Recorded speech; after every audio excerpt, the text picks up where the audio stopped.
তৃণমূলের প্রতিনিধি দল সিইও দপ্তরে পরিযায়ী শ্রমিকদের ভার্চুয়াল শুনানির দাবি, ফের বৈধ ভোটারের নাম বাদ নিয়ে ক্ষোভ প্রকাশ।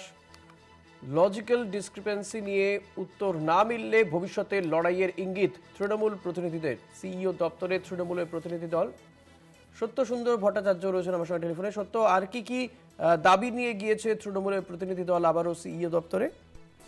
দেখো, সিইও দপ্তরে এর আগেও একাধিকবার তৃণমূল কংগ্রেসের প্রতিনিধি দল এসেছিলেন এবং বেশ কিছু অভিযোগকে সামনে রেখে তারা এসেছিলেন।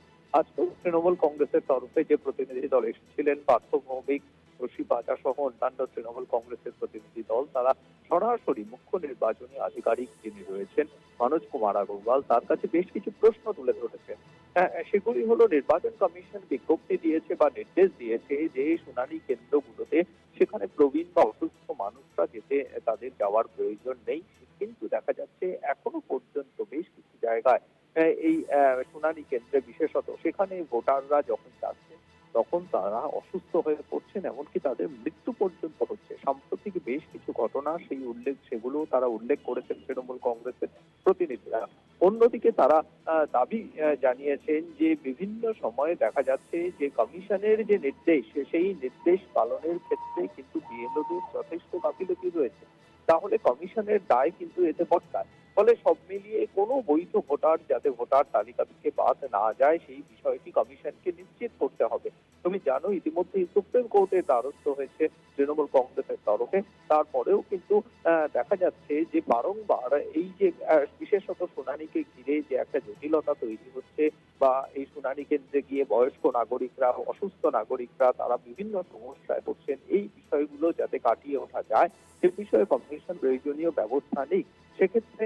এবং তার পাশাপাশি এই যে লজিক্যাল ডিসক্রিমিনেন্সির কথা বলা হচ্ছে, সেই লজিক্যাল ডিসক্রিমিনেন্সি যাদের বিরুদ্ধে হচ্ছে, যাদের কে দেওয়া হচ্ছে এই লজিক্যাল ডিসক্রিমিনেন্সির জন্য শুনানির রিপোর্ট, সেই বিষয়টিও কিন্তু যথেষ্ট অস্বচ্ছ রয়েছে এবং অস্পষ্ট রয়েছে। ফলে এই বিষয়ে আগামী কয়েকদিনের মধ্যে যদি কমিশনের তরফ থেকে সদুত্তর না পাওয়া যায়, তাহলে তৃণমূল কংগ্রেস এই বিষয়ে আগামী দিনে আরো লড়াই আন্দোলন জারি রাখবে, এমনটাই কিন্তু জানানো হয়েছে। এবং কোনো যোগ্য বা বৈধ ভোটার যাতে ভোটার তালিকা থেকে বাদ না যায়, সেই বিষয়টির দিকে নজর রেখেছে তৃণমূল কংগ্রেস। অনেক ধন্যবাদ। সত্য সুন্দর কথা বলছিলাম প্রতিনিধি সত্য সুন্দর ভট্টাচার্যের সঙ্গে। তৃণমূলের প্রতিনিধি দলের সদস্যরা যারা গিয়েছিলেন প্রতিনিধিরা, তারা ঠিক কি বলছেন শুনবো। লজিক্যাল ডিসক্রিপেন্সি, অ্যাকচুয়ালি এর কোনো তথ্য তালিকা কারুর কাছে নেই। এই সংখ্যক মানুষকে যদি হিয়ারিংয়ে ডাকা হয়, হিয়ারিংয়ের নোটিশ পাঠানো হয়, তাহলে দেখা যাবে এক একটা বিধানসভায় প্রায় 40 থেকে 50,000 লোককে হিয়ারিংয়ে ডাকতে হবে। আপনি বলুন তো, 1 ফেব্রুয়ারির মধ্যে শেষ করা সম্ভব? যদি একটা বিধানসভায় 40,000 লোককেই আমি ধরে নিলাম হিয়ারিংয়ে ডাকতে হয়। আমরা বললাম, আপনি কি মনে করেন যে এটা সম্ভব? আপনার লোক হাইয়েস্ট হচ্ছে 20 জন, একজন যদি 100 করে মানুষেরও হিয়ারিং নেয় তাহলে হয় 2000। আপনার আছে কদিন বাকি আছে? আপনি তো 30,000ই ক্রস করতে পারবেন না, তাহলে বাদ বাকি 10,000-এর কী হবে? কোনো জায়গায় 50,000 আছে, কোনো জায়গায় 55,000 আছে। আপনি তাহলে কি করবেন? অথচ আপনি বলছেন 1 ফেব্রুয়ারি আপনাদের ডেডলাইন। আমাদের দাবি ছিল যে বাইরে যারা আছে তাদের অন্তত ভার্চুয়াল হিয়ারিংটা হোক। উনি আমাদের বললেন ওনারা এটা বিবেচনা করে দেখছেন এবং ওনারা এটা করার জন্য আপ্রাণ চেষ্টা করবেন। আমাদের দাবি ছিল যে বাইরে যারা আছে তাদের অন্তত ভার্চুয়াল হিয়ারিংটা হোক।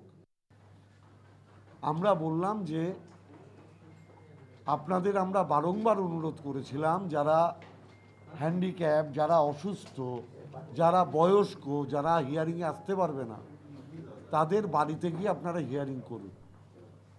আপনারা বলছেন আপনারা অর্ডার দিয়েছেন, কিন্তু নিচুর তলায় আপনাদের অর্ডার বাস্তবায়িত হচ্ছে না, যার ফলে একের পর এক মৃত্যু হচ্ছে। উনি বললেন, আমাদের কথা দিলেন, আমরা জানি না কি হবে। উনি বললেন এটা আমরা বিএলওদের গ্রুপে দিয়ে দিচ্ছি, আমরা টিভিতে রেডিওতে আমরা অ্যাডভার্টাইজমেন্ট করে দিচ্ছি যে যদি কেউ বলে আমি অসুস্থ তাহলে তার বাড়িতে গিয়েই হিয়ারিংটা হবে।